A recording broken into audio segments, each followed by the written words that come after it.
you okay with people knowing that you're adopted? Yes. Mostly. Not really. Do you remember asking to see that when you were about 8 years old? How old were they? I think she was 18, and he was 17. I honestly had no idea that this many people were wanting to adopt. Imagine how scared she must have been. She was pregnant when she graduated, and then the decision to place you for adoption. God, if you're there, please protect him and watch over him. God gave you to me and Mom as a gift, and you will always be our son. I've always wondered if my biological parents think about me. You want to talk to him? I don't think he'd want to talk to me. There's only one way to find out. Is that your birth mom? She wants to meet.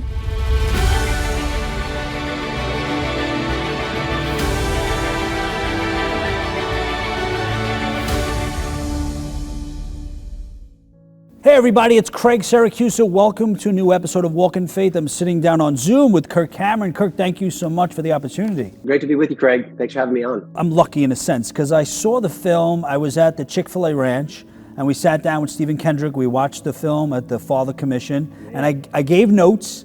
So when I had the opportunity to see it again, I mean, what a powerful film. Such a powerful movie. I'm so glad you got to see it early. So you sort of got to see how the sausage is made. You see that there's first an initial rough cut, and then you add in the music and the color and the special effects. You know, they de-aged me 15 to 20 years. So I was like 30 in parts of the movie, but then I was 55 or 60 in parts of the movie. And when all that stuff comes together, then boom, it's magic. Yeah, he actually showed us the software. We were up late and actually it's funny, I have the pen, I didn't realize it. But so he showed me the software and then we were talking a lot about the skydiving scene. And I gave him some notes about that, and it was such a powerful. It was a how good do you know opportunity. so much about skydiving? I Have you done this? went skydiving twice, so Nice. so I had a little bit of experience. Oh man. So tell me, I mean, you obviously have a personal connection to the film, and you know you have 4 children that you adopted, but you get so many projects that come your way. What sort of stood out about this film that compelled you to make it? Well, first of all, LifeMark is a film that is all about the precious value of life and the beauty of adoption. Now, just step back and think for a moment how the timing of this movie is unbelievable. I mean, we made this movie starting 2.5 years ago. It got delayed by COVID, but who would have thought in our lifetime that Roe versus Wade would be gone, that the nation would be split over this issue of the battle being knocked back down to the state level. And then on the heels of that Supreme Court decision, here's a movie in the theaters all about the value of life in the womb and the beauty of adoption. So we are thrilled with all of that. And this is personally meaningful to me because my wife and I have 6 children. We adopted our first 4 children, and my wife is an adopted child herself. So all of them were one doctor appointment away from not existing, this close to not being here. And if my wife hadn't been born, either would our 2 natural born kids. And so my whole family exists because of people who celebrate and defend the value of life. That's why I love LifeMark, and I can't wait for people to see it. Oh, I love it. And you know, you don't see a lot of films that promote or even discuss adoption in general. There aren't many films out there. Why is that? Right. Movie making in general is a business. It's not a ministry. It's not a nonprofit. It's primarily pro-profit. And I think what makes LifeMark unique and why adoption works in this movie is because it's part of a true story. And it's coming at a cultural moment in time that everybody is on fire about. So here's a story of the agony of a young girl's choice in the midst of an unplanned pregnancy, the joy of a young family just trying to start out their family, and the search of a young man who wants to know the beginnings and where he came from. This movie is not anti-abortion. It is pro-family, pro-love, pro-forgiveness, pro-reconciliation, and new beginnings. And adoption simply offers a loving way of looking at a messy situation with an unplanned pregnancy to extend love and mercy to all the parties involved, not just the mom, but also the birth father. And then how about the child with a whole life ahead of them, like my wife and my 4 kids, and those couples who long to have children and are not able to. So rather than fighting over 2 political options, there is a third option called adoption that offers a beautiful solution that many people haven't thought about. You're right. And the lead, Raphael, I mean, that scene when he's at the dinner table and he writes the letters and hands them out, what a powerful scene. Where did you, I'm not sure if you casted him, but where did the Kendrick brothers find Raphael? He's phenomenal. We cast dozens and dozens of people. We looked all over the country for people who, A, were great actors, and B, could really carry the message of this film. As you can imagine, there were people who would love to get paid to be in a movie that's in 1,500 theaters across the nation over a politically charged topic like this. However, they don't want to be associated with something that might champion the precious value of life in the womb. And so our options get narrowed down. But when we saw Raphael, I knew from the moment I saw him that he had something very special and authentic about him as a person. And I thought he'd be the perfect guy for the role. Now, let me just throw out there something that most people aren't going to know until the end of the movie. There are some secret actors in the film that play two of the roles. One of them is the real birth mother that this whole movie is about. She plays somebody in the movie. I wonder if you know who she is. And then also the young baby that grows up to be the 19-year-old that goes on a journey to find out where he came from. He's in the movie too. And if you stay to the end credits, you'll find out which roles they played. Interesting. I did stay to the end credits because I was so curious about just like certain parts of the film, but I actually don't know. I got to think about that one.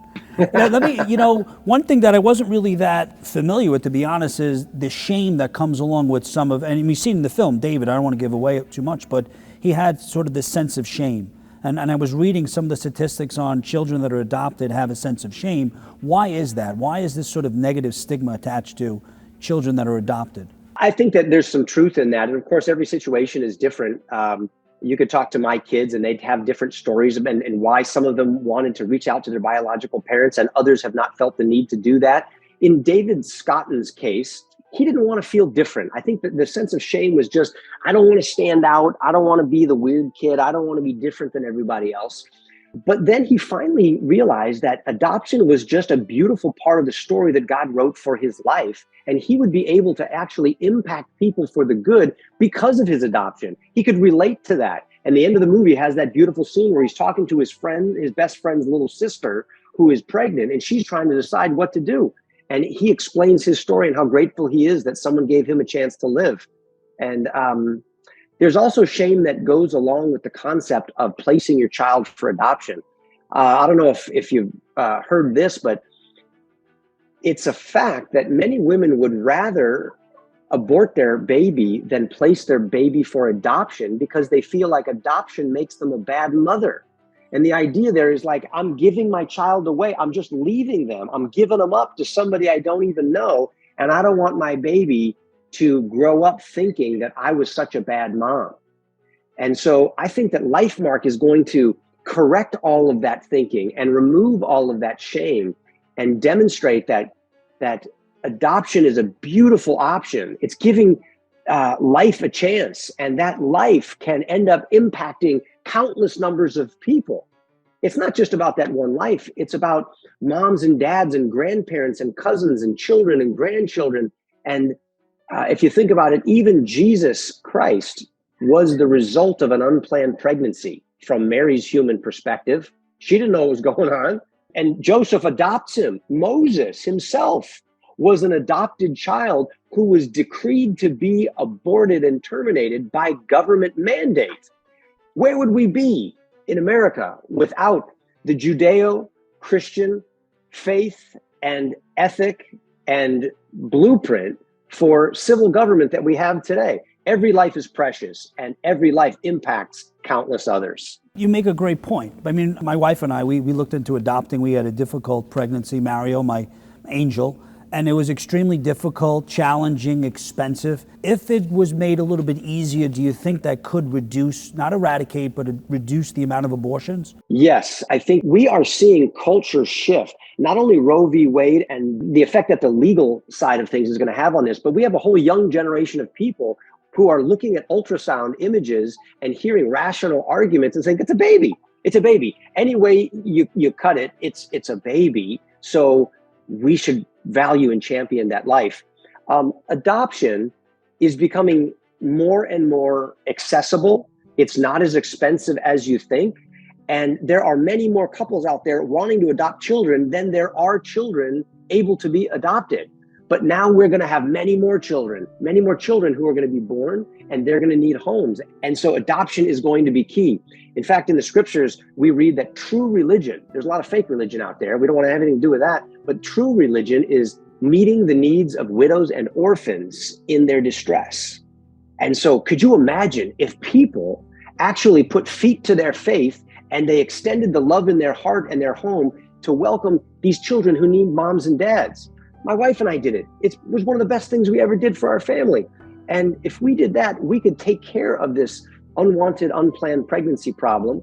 And we would have millions of people in this country who maybe grow up to love God and love their neighbor, and we could turn this country around. I love it. Not to go back, but you had an old article you wrote, you forget who's adopted and who's not. It was so interesting. It was an article about one of your children that you adopted years ago. Not to give you like too many compliments, but in the film, right?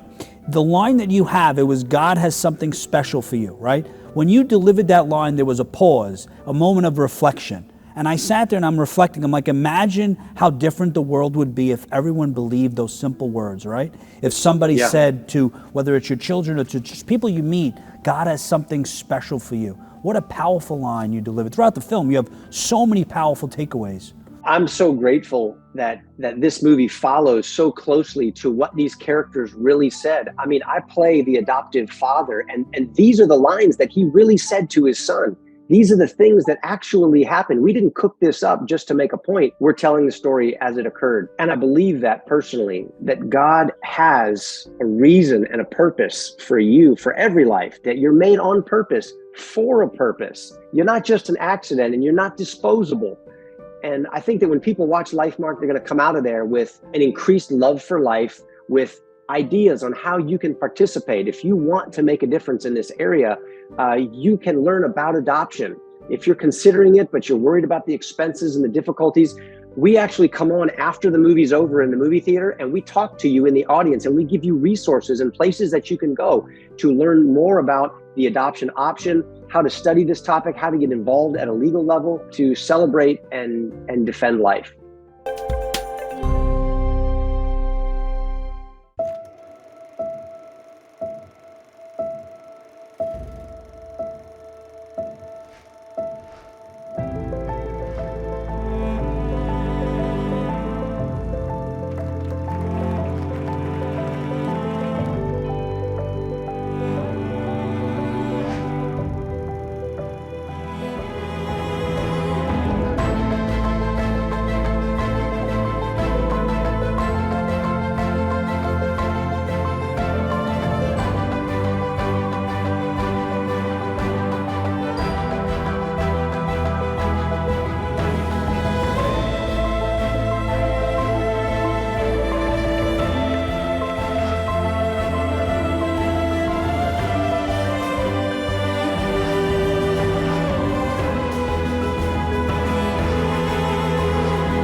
All the films of the Kendrick Brothers, when they work on a project, it's not a movie, it's a movement. To know that there is sort of a call to action after the film is really inspiring to a lot of us. One thing, too, I've noticed within the church and just society is the domestic church. As a father, as a parent, we're called to, build a foundation of faith, but we see that lacks in society, especially a lot more than it did, say, when you and I were growing up. How important is a domestic church, or how important is it as fathers to really carry the family, to be a priest, to really create a foundation of faith within the household?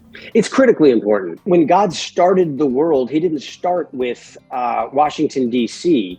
He didn't start with Jerusalem. He didn't even start with a church.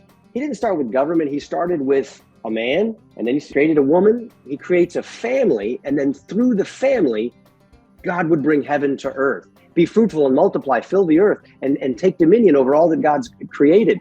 So family is critical, and fathers are critical. So many problems exist in our country today because of the fatherlessness problem. Dads who don't show up, dads who bail out on their wives and on their kids. Guys, this is happening on our watch. Men are critical components to healthy families and to healthy countries. And so I, for one, want to do my part. I want to hear "well done" when the bell rings. I want to hear, "Hey, you did your part. I want to love my wife. I want to train my kids." And somebody once said that a good description of a healthy man in the home is that he is a prophet, a priest, a provider, and a protector. You speak the truth, you pray, and you're in relationship with God. You're providing for your family emotionally, physically, spiritually, and you're protecting them. And if we can step up to the plate and we can bring our A game when it comes to being fathers, then I think that we can have strong families, and that equals a strong nation. I agree. I mean, we need to break the cycle. You're right. The statistics that are staggering when you look at a fatherless household. 1 out of 3 are incarcerated within their teenage years. I mean, we see it all the time. It's really, and I always think about Ephesians, do not exasperate your children. I try to live by that every day when I'm, dealing with my son or my family. Our kids can use that against us too. Dad, you're exasperating me. Dad, you're doing it again. You're exasperating me. My son does the same thing. He'll say, you shouldn't be doing that. You should, but he says comparing all the time, out of context. One question, I was watching the movie during COVID especially, you would go outside almost every day and you'd do the bonfire. Was that the inspiration behind the scene when David meets with his biological father? We had that little campfire. Was that your idea? Oh, that's cool that you're connecting those two things. But no, this is really kind of what happened in real life. Again, we're going just by what they did, what they said, and we recreated those scenes. So that's how it really happened. And that is a beautiful scene. Most people don't think about that, but how does the birth father feel? Yes. Knowing that there is a child out there somewhere that they've never met, and especially if they've not kept in touch with the birth mother. And what does that conversation look like when he has to tell his brand new wife that he has a child that she never knew about, and he wants to come over tonight and sit around the campfire and meet us? Wow. There's a lot of tear-jerking scenes in this movie.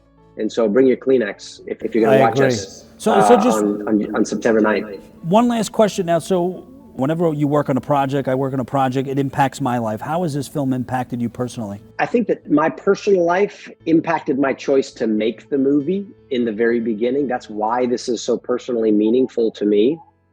And then I sort of look in the rearview mirror and I say, wow, God, in his perfect timing, had this movie come out at a time where the nation needs something like this.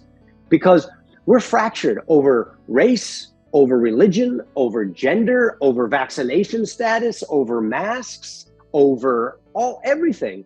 And now we're fractured over this issue of life, when we should be coming together and rallying to say, what can I do to help young men and women who are in an unplanned pregnancy situation? What can I do to help this unborn child with this amazing future ahead of them? What can we do to help these couples who long for children and can't have them? And it just impacts me and says, you know what? We can plan our steps, but God leads our path, and his timing and his direction is perfect. Always. So tell us, Kirk, where could people, I know you said it's coming out in less than 2 weeks. Where can people see the film? Tell us. Okay, so it's going to be in movie theaters all across the nation. So it's going to be somewhere near you in 1,500 theaters for at least a week. And we recommend that you get your tickets early, because once the theaters fill up, we're going to be in theaters for about 5 days. And if you want to see it with a group of people, get your tickets early, and you can get them at LifeMarkMovie.com. You can find out the name of the theaters, the times, and purchase them right there on the website, LifeMarkMovie.com. Wow, that's amazing. Kirk, it's been a pleasure. I think I'll probably see you at the Bible Museum in 2 weeks. I'll be there with Mitch. And it's been a pleasure. If there's anything we could ever do for you here, we have an opera house in Williamsburg. You're welcome to come here and show any films and anything you want to do, any lectures. I mean, you're a true inspiration to all of us in the faith-based community. I mean, you shine the light, you create the path for all of us. God bless you. Oh, Craig, it's an honor to talk with you. Thank you for all your kind words and helping us get the word out. God bless you. Keep it up. Are you okay with people knowing that you're adopted? Yes. Mostly. Not really. Do you remember asking to see that when you were about 8 years old? How old were they? I think she was 18, and he was 17. I honestly had no idea that this many people were wanting to adopt. Imagine how scared she must have been. She was pregnant when she graduated, and then the decision to place you for adoption. God, if you're there, please protect him and watch over him. There's a birth mother on the line with a question for you. It must have been the hardest decision of her entire life. Hello? But she loved you, and I'm so glad that she made the choice that she did.